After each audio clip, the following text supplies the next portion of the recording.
Subscribe so you can be an OG. The fat victimhood pyramid has arrived. Let the games to determine who the more oppressed are begin. I saw this coming. I think this whole idea of a fatness spectrum is silly, but who cares what I think? After all, I'm not an infinifat.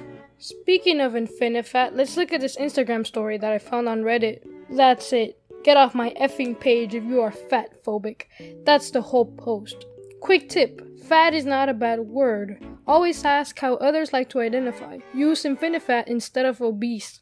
Ironically, infinifat sounds more offensive to me than just saying obese, because at least if someone says the word obese, you just think of a person that weighs a lot. But with infinifat, you think of a person that weighs infinite pounds because of the beginning of the word infinifat. It makes me think of that Yo Mama joke that says Yo Mama is so fat that the scale says to be continued when she gets on, you know? Anyway, I have thoughts that contradict the, I guess, fat activism narrative, so let's watch a TikTok to educate me and stop my fat-phobic bigotry. So, in one of my other videos, I used the term small fat. I got a lot of responses to that, and I realized that it's probably because most people haven't heard that term before.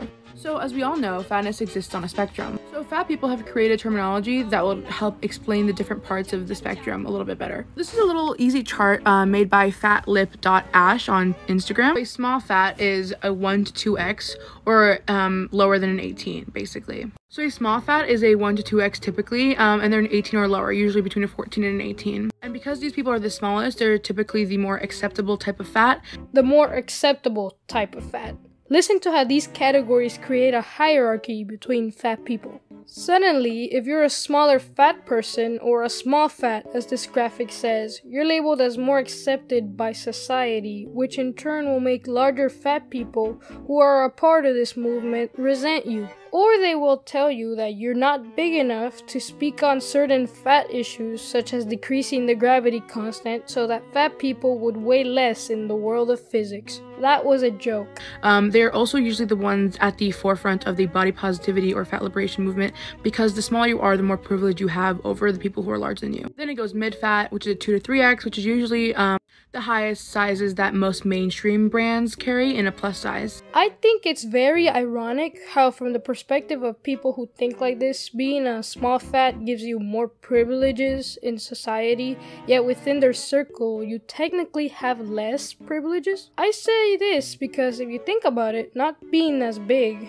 means that in these people's eyes, you can't speak about as many issues as bigger fat people. For example, if you say something that these people consider you too small to talk about, they'll accuse you of drowning out the voices of medium fat people or infinifats. Even if you disagree with me about fat hierarchy, you have to agree that there's some irony here. I'm really sorry, but I have to make a part 2 to explain the rest. Yeah, I ain't watching no part 2. I believe that this is harmful to society. You're segregating people based on whether they're fat or not, and then segregating people even further based on whether they're a small fat or a medium fat or whatever. On the surface, the body positivity movement is about getting rid of labels, right? Acceptance, quote unquote. In actuality though, it's all about labels, as we can see here. And these are not ordinary labels. They are worse. They are labels that enforce the idea that some fat people are more oppressed than others. This enforcement creates a divide within people of this community, and like I said before, creates privileges inside the group for the more oppressed. As a result, there is an incentive to gain more weight. Listen, I don't hate fat people and I don't bully fat people. I make jokes, but I also make jokes about everybody, and that's equality. Real equality. There are people who deny that being fat is unhealthy, but no matter what they say, it's still unhealthy. There is no such thing as being fat and fit. Heck, I'm not fat and I'm not fit either. If people eat themselves to death to obtain a higher fat victimhood status, that is a big problem. The United States already has a big obesity problem, and this is only more likely to fuel the fire. I'm saying this because I do care about people and want more people to live longer lives. If I truly hated fat people, I would keep my mouth shut because they're killing themselves. I wouldn't have to lift a finger to see them die young. I don't want that to happen, so that's why I'm upholding the truth. I know that this video probably won't change much, but I'm still gonna stand by these principles since they really need to be stated. Do not fall for these lies of the body positivity movement. They preach acceptance, yet encourage a system that makes people hate each other and themselves. I agree that everyone deserves respect, however, I do not agree with these labels. Bye.